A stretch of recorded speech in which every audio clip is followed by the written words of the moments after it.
बच्चों आज हम बहुत ही important topic temperature dependence of resistivity पढ़ने वाले हैं। आपके एग्जाम के पॉइंट ऑफ व्यू से ये टॉपिक काफ़ी इम्पॉर्टेंट है कि इस पर बेस्ड एक ना एक क्वेश्चन आ ही जाता है। तो बच्चों यहाँ पर मैंने सभी इम्पॉर्टेंट पॉइंट्स जो हैं वो लिख कर रखे हुए हैं, आपको इनकी PDF डिस्क्रिप्शन में मिल जाएगी। तो चलिए देख लेते हैं effect of temperature on the resistance and resistivity. तो पहले हम टेम्परेचर का इफेक्ट रेजिस्टेंस पर देखेंगे, फिर उसके बाद रेजिस्टिविटी पर देखेंगे, जिससे कि हमें समझने में इजी रहे। बच्चों हमें पता है कि किसी कंडक्टर में रेजिस्टेंस के होने का रीजन क्या है? Collisions between electrons and ions. जो इलेक्ट्रॉन्स हैं वो जब मूव करते हैं तो वो कंटिन्यूसली आयंस के साथ कोलाइड करते रहते हैं और इसी वजह से रेजिस्टेंस प्रोड्यूस होता है किसी कंडक्टर में।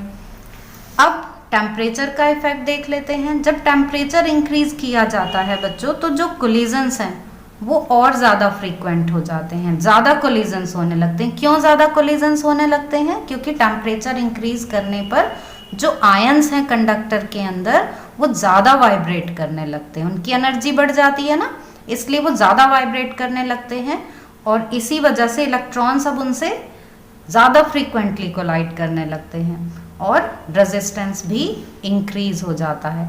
इस बारे में बच्चों हम अपनी प्रीवियस वीडियो में काफ़ी बात कर चुके हैं, इसलिए भी हम यहाँ पर ये बहुत ज़्यादा डिटेल में ये बात नहीं करते, बस ये देख लेते हैं कि टेम्परेचर इंक्रीज करने पर रेजिस्टेंस इंक्रीज हो जाता है और इसी तरह जब टेम्परेचर डिक्रीज किया जाता है तो रेजिस्टेंस भी डिक्रीज हो जाता है। तो बच्चों किसी कंडक्टर के लिए जो रेजिस्टेंस है वो टेम्परेचर पर डायरेक्टली डिपेंड कर रहा है कि टेम्परेचर इंक्रीज होता है तो रेजिस्टेंस भी इंक्रीज हो जाता है और टेम्परेचर डिक्रीज होता है तो रेजिस्टेंस भी डिक्रीज हो जाता है।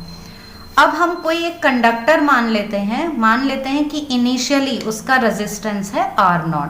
तो हमने कोई एक कंडक्टर लिया, R0 रेजिस्टेंस है उसका और ये रेजिस्टेंस हम ये मान लेते हैं कि ये 0 डिग्री सेल्सियस पर है। वैसे हम कुछ भी टेम्परेचर के लिए मान सकते हैं, पर हमने रेफरेंस पॉइंट की तरह से 0 डिग्री सेल्सियस ले लिया है, ये इसका इनिशियल रेजिस्टेंस है। अब बच्चों इस कंडक्टर का टेम्परेचर इंक्रीज किया गया 0 डिग्री सेल्सियस से T डिग्री सेल्सियस तक। यहाँ हम केल्विन स्केल भी ले सकते हैं बच्चों, क्योंकि जो सेपरेशन है वो दोनों के लिए सेम ही रहता है। तो T डिग्री सेल्सियस टेम्परेचर बढ़ाने के बाद जो रेजिस्टेंस है वो भी इंक्रीज हो गया। अब हमने मान लिया कि वो रेजिस्टेंस हो गया है RT। 0 डिग्री सेल्सियस पर R0 था, T डिग्री सेल्सियस पर RT हो गया। तो चेंज इन रेजिस्टेंस जो है वो किस पर डिपेंड कर रहा है बच्चों? वो डिपेंड करता है एक तो इनिशियल रेजिस्टेंस पर और एक इस बात पर डिपेंड करता है कि टेम्परेचर में चेंज कितना किया गया। बच्चों हम ये कंडीशन बिल्कुल इस तरह से कंपेयर कर सकते हैं जैसे हमने 11th में लीनियर एक्सपेंशन पढ़ा था कि किसी वायर की लेंथ में जो चेंज आ रहा है टेम्परेचर इंक्रीज करने पर, वो एक तो इस पे डिपेंड करता है कि टेम्परेचर में चेंज कितना किया जा रहा है। ज़्यादा चेंज करेंगे टेम्परेचर में तो भी इंक्रीमेंट ज़्यादा हो जाएगा, लेंथ में मीन्स एक्सपेंशन ज़्यादा होगा, और अगर इनिशियल लेंथ ज़्यादा है तो भी जो इंक्रीमेंट है वो ज़्यादा होगा। तो बिल्कुल ऐसा ही यहाँ पर है बच्चों कि कोई एक कंडक्टर है, उसमें जो चेंज इन रेजिस्टेंस लिया गया वो डिपेंड करता है कि इनिशियल रेजिस्टेंस कितना है कंडक्टर का और टेम्परेचर में चेंज कितना किया गया।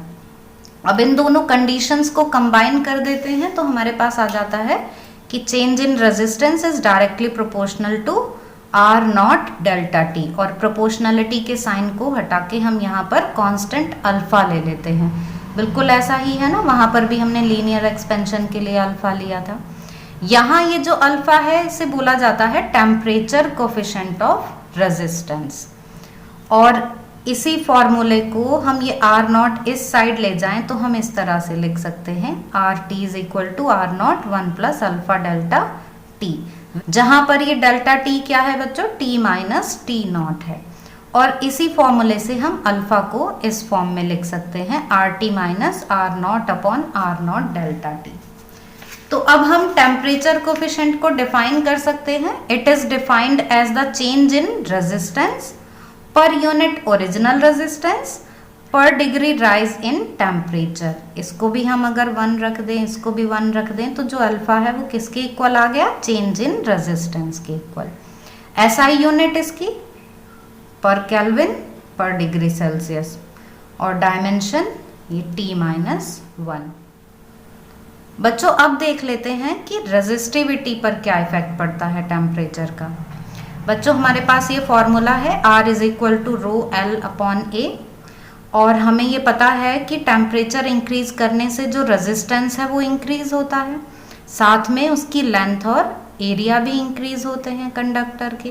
पर ये जो चेंज है ये बहुत ही छोटी वैल्यू आती है, जो L अपॉन A है ये बहुत स्मॉल वैल्यू आती है। मीन्स टेम्परेचर चेंज करने में लेंथ और एरिया में काफ़ी कम चेंज होता है, वो इतना कम है कि यहाँ पर हम उसको इग्नोर कर सकते हैं।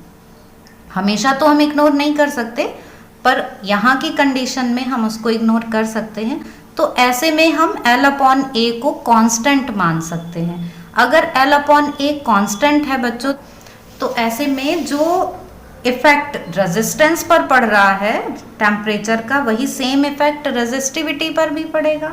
तो बच्चों जो हमने फॉर्मूले रेजिस्टेंस के लिए लिए हैं वही सेम हम रेजिस्टिविटी के लिए भी ले सकते हैं।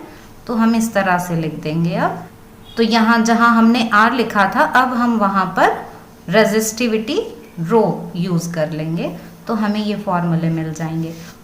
और बच्चों अगर डेल्टा टी को 1 रख दें, 1 डिग्री सेल्सियस का चेंज हो या 1 केल्विन का चेंज हो टेम्परेचर में, तो हमारे पास अल्फा क्या आ जाएगा, डेल्टा रो बाय रो। हम इस तरह से भी लिख सकते हैं। ये क्या है, डेल्टा रो ही तो है ये, चेंज इन रेजिस्टिविटी। बच्चों अब हम कुछ बहुत इंपॉर्टेंट पॉइंट्स देख रहे हैं जिन पर की क्वेश्चंस बन जाते हैं। देख लेते हैं points. Over a limited range of temperatures, the resistivity is given by rho is equal to rho naught 1 plus alpha delta T। ये अभी हमने देखा ऊपर ही। And the graph between rho and T is approximately a straight line for metals। बच्चों इस फॉर्मूले से जब मेटल के लिए ग्राफ बनाया जाता है बिटवीन रो एंड टी, तो वो ग्राफ अप्रोक्सीमेटली स्ट्रेट लाइन मिलता है, पर over a limited range. Means कुछ टेम्परेचर की रेंज है उसी के लिए। अगर 50 केल्विन से और कम हो टेम्परेचर, तो ये जो ग्राफ है ये लीनियरली वेरी नहीं करता, फिर ये फ्लैटन होने लगता है। इसको भी हम ग्राफ को देखेंगे आगे। पहले मैं आपको बता देती हूँ कि ये इससे ग्राफ जो है वो स्ट्रेट लाइन किस तरीके से आता है। बच्चों हमें पता है कि अगर कोई ग्राफ स्ट्रेट लाइन की फॉर्म में आ रहा है, तो वहाँ पर y is equal to mx plus c से कंपेयर करने वाली इक्वेशन होनी चाहिए। ये स्ट्रेट लाइन की इक्वेशन है ना। तो बच्चों कोई भी ग्राफ अगर स्ट्रेट लाइन की फॉर्म में आ रहा है तो उसकी इक्वेशन इसके साथ कंपेरेबल होनी चाहिए। तो अब देख लेते हैं कि रेजिस्टिविटी की इक्वेशन क्या इसके साथ कंपेयर हो सकती है। क्या है हमारे पास equation, rho T is equal to rho naught 1 plus alpha delta t, या हम इसको लिख सकते हैं rho T is equal to rho naught plus rho naught alpha delta t, इस तरह से लिख सकते हैं। या rho T is equal to rho naught plus rho naught alpha, और डेल्टा टी को हम लिख देते हैं टी माइनस टी नॉट। अब बच्चों हम इस ब्रैकेट को फिर से ओपन कर लेते हैं। Rho naught alpha t minus rho naught alpha T naught, हमने इस तरह से लिख लिया। तो अब हमें जो इक्वेशन मिल गई वो कुछ इस तरह से है। अब हमें जो ग्राफ बनाना है वो बनाना है बिटवीन रो एंड टी। तो ये जो टी नॉट है बच्चों, ये तो कांस्टेंट वैल्यू है, तो हम रो टी के साथ टी का ग्राफ बनाएंगे। तो इस इक्वेशन को हम लिख सकते हैं rho T is equal to rho naught alpha T plus rho naught 1 minus alpha T naught. हम इस तरह से लिख सकते हैं इक्वेशन को। तो अब बच्चों अगर हम रो टी को तो लें y एक्सिस पर और t को लें x एक्सिस पर, तो अब ये y is equal to m x plus c इस फॉर्म में हो गई कि हमने y एक्सिस पर तो ले लिया रेजिस्टिविटी को, x एक्सिस पर हमने ले लिया टेम्परेचर को। तो अब हम कंपेयर कर सकते हैं इन दोनों इक्वेशन में। अब यहाँ पर जो स्लोप है m इज इक्वल टू आ जाएगा रो नॉट अल्फा। बच्चों ये हमें इस ग्राफ का स्लोप मिल गया है। तो बच्चों अब आपको समझ में आ गया होगा कि इस इक्वेशन से जो ग्राफ ड्रॉ करते हैं तो स्ट्रेट लाइन किस तरीके से आएगा मेटल के। अब नेक्स्ट पॉइंट देख लेते हैं। At temperature much lower than 0 degree Celsius the graph deviates from a straight line. तो 0 डिग्री सेल्सियस से अगर बहुत कम है टेम्परेचर तो जो ग्राफ है वो स्ट्रेट लाइन से डेविएट कर जाता है, अब स्ट्रेट लाइन नहीं रहता। अभी हम ग्राफ में देख लेते हैं। Next, alpha is positive for metallic conductor. तो ये जो अल्फा की वैल्यू है मेटल्स के लिए ये पॉजिटिव होती है, इसलिए जो ग्राफ है वो पॉजिटिव साइड में आता है। तो अब वो ग्राफ देख लेते हैं बच्चों जिसकी हम बात कर रहे थे। तो यहाँ हमने ये एक्स एक्सिस पर टेम्परेचर लिया है और वाई एक्सिस पर हमने ये रेजिस्टिविटी ली है। यहाँ पर हम बात कर रहे हैं कॉपर के लिए, मेटल के लिए। तो हम देख रहे हैं कि यहाँ 50 केल्विन से कम टेम्परेचर पर जो ग्राफ है वो फ्लैटन होना शुरू हो जाता है। अब वो इस तरह से वेरी नहीं कर रहा है, तो अब ये स्ट्रेट लाइन से डेविएट होना शुरू हो जा रहा है। इसमें एक पॉइंट आप और ये ध्यान रखेंगे बच्चों कि ये 0 से स्टार्ट नहीं हो रहा है, ठीक है। कुछ ना कुछ रेजिस्टिविटी तो रहती ही है ना। अगर रेजिस्टेंस 0 हो जाता है, और वो कब 0 होता है, जब टेम्परेचर बहुत ज़्यादा डिक्रीज कर देते हैं। तो एक पर्टिकुलर टेम्परेचर पर आकर जो कंडक्टर है वो सुपर कंडक्टर की तरह बिहेव करने लगता है, जिस टाइम पर जो उसका रेजिस्टेंस है वो 0 हो जाता है। This is known as superconductivity. तो बच्चों ये जो ग्राफ है कॉपर के लिए ये है जब अल्फा की वैल्यू पॉजिटिव है तब के लिए। अब जो इंसुलेटर और सेमीकंडक्टर्स होते हैं उनके लिए अल्फा की वैल्यू नेगेटिव होती है। नेगेटिव होने का मतलब क्या है बच्चों, इसको भी डिटेल में थोड़ा सा समझ लेते हैं। बच्चों हमें पता है कि इंसुलेटर और सेमीकंडक्टर्स में फ्री इलेक्ट्रॉन्स नहीं होते हैं, इसलिए करंट फ्लो नहीं होता है। पर जब टेम्परेचर इंक्रीज किया जाता है तो कुछ इलेक्ट्रॉन्स फ्री हो जाते हैं। तो अब जो रेजिस्टिविटी उनकी बहुत ज़्यादा थी अब वो कम हो गई, क्योंकि अब करंट फ्लो स्टार्ट हो गया। तो यहाँ पर हम ग्राफ देख सकते हैं, सेमीकंडक्टर के लिए है ये ग्राफ बच्चों, कि जैसे जैसे टेम्परेचर इंक्रीज हो रहा है रेजिस्टिविटी डिक्रीज होती जा रही है, और इस कंडीशन में अल्फा की वैल्यू नेगेटिव हो गई है कि टेम्परेचर इंक्रीज कर रहे हैं तो रेजिस्टिविटी डिक्रीज हो रही है।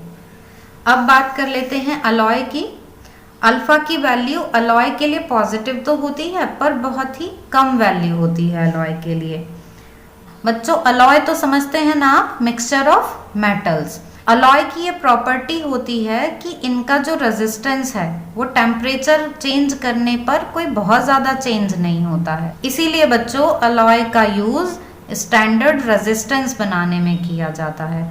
और जब हम इनका ग्राफ बनाते हैं रेजिस्टिविटी का टेम्परेचर के साथ अलॉय के लिए, तो आप यहाँ पर देख रहे हैं कि ये स्ट्रेट लाइन मिल रही है जिसमें बहुत ज़्यादा वेरिएशन नहीं है। तो अल्फा की वैल्यू बहुत कम है पर पॉजिटिव है। तो ये ग्राफ हो गया अलॉय। बच्चों वही बिहेवियर हम यहाँ इस फॉर्मूले से समझेंगे। ये फॉर्मूला हमने पहले पढ़ा है, रो इज इक्वल टू 1/सिग्मा। ये है रेजिस्टिविटी, ये है कंडक्टिविटी, दोनों रेसिप्रोकल होते हैं ना।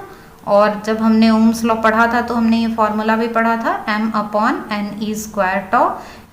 बच्चों हमें पता है कि यहाँ जो n है वो क्या है, free electrons per unit volume, और टॉ होता है रिलैक्सेशन टाइम। बच्चों रिलैक्सेशन टाइम आपको एक बार फिर से याद दिला देती हूँ, time interval between 2 successive collisions. Ions और इलेक्ट्रॉन्स में कंटिन्यूसली कोलिजन्स हो रहे हैं तो 2 कोलिजन के बीच में जो टाइम लगता है वो रिलैक्सेशन टाइम होता है, जिसमें कोई कोलिजन नहीं हो रहे होते हैं। तो यहाँ इस फॉर्मूले से हम देख रहे हैं कि जो रेजिस्टिविटी है वो डिपेंड कर रही है number of free electrons per unit volume पर, और डिपेंड कर रही है ये रिलैक्सेशन टाइम पर। हमने भी इक्वेशन के बेसिस पर देखा कि टेम्परेचर इंक्रीज करने से जो कंडक्टर्स हैं उनकी रेजिस्टिविटी इंक्रीज होती है। अब यहाँ पर देख लेते हैं हम, जब टेम्परेचर इंक्रीज करते हैं तो कोलिजन्स बढ़ जाते हैं। कोलिजन्स ज़्यादा होने का मतलब क्या है, ज़्यादा जल्दी जल्दी इलेक्ट्रॉन्स और आयंस कोलाइड कर रहे हैं तो रिलैक्सेशन टाइम डिक्रीज हो जाएगा ना। दो कोलिजन के बीच का जो टाइम है वो कम हो जाएगा क्योंकि ज़्यादा कोलिजन्स हो रहे हैं। तो टॉ डिक्रीज हो गया, मीन्स रेजिस्टिविटी इंक्रीज हो गई। अब बात करते हैं एन की। यहाँ पर फ्री इलेक्ट्रॉन्स का जो नंबर है वो तो मेटल के लिए डिपेंड ही नहीं करता टेम्परेचर पर। ऐसा नहीं होता कि टेम्परेचर इंक्रीज करेंगे तो ज़्यादा इलेक्ट्रॉन्स फ्री हो जाएंगे मेटल्स में। ये होता है कि जो इलेक्ट्रॉन्स फ्री हैं वो अब ज़्यादा कोलाइड करने लगते हैं आयंस के साथ। तो इसलिए हमने इस फॉर्मूले से देखा कि जब टेम्परेचर इंक्रीज करते हैं तो टॉ डिक्रीज होता है, टॉ डिक्रीज होता है तो रो इंक्रीज हो जाता है। मींस टेम्परेचर इंक्रीज करेंगे तो रेजिस्टिविटी इंक्रीज होगी। यही हमने पढ़ा था ना, जो हमने ग्राफ बनाया था कॉपर के लिए, तो उसमें ऐसा ही था ना कि टेम्परेचर इंक्रीज करते हैं तो रेजिस्टिविटी भी इंक्रीज हो जाती है। अब देख लेते हैं बच्चों इंसुलेटर और सेमीकंडक्टर्स के लिए। तो इंसुलेटर और सेमीकंडक्टर्स में फ्री इलेक्ट्रॉन्स ना के बराबर होते हैं, पर जब टेम्परेचर इंक्रीज किया जाता है तो number of free electrons increase होने लगते हैं। और ये जो इंक्रीज है n की वैल्यू में वो टॉ के कंपैरिजन में काफ़ी ज़्यादा है। मीन्स अब इलेक्ट्रॉन्स में कोलिजन तो होगा लेकिन जो रिलैक्सेशन टाइम है टेम्परेचर के साथ उसमें जो चेंज हो रहा है वो n के कंपैरिजन में काफ़ी कम है। तो इसलिए टेम्परेचर इंक्रीज करने पर फ्री इलेक्ट्रॉन्स बनने की वजह से करंट फ्लो होने लगता है, मींस रेजिस्टिविटी डिक्रीज हो जाती है। तो बच्चों इंसुलेटर और सेमीकंडक्टर में जब टेम्परेचर इंक्रीज किया जाता है तो number of free electrons increase हो जाते हैं जिससे कि करंट फ्लो होने लगता है और रेजिस्टिविटी डिक्रीज हो जाती है।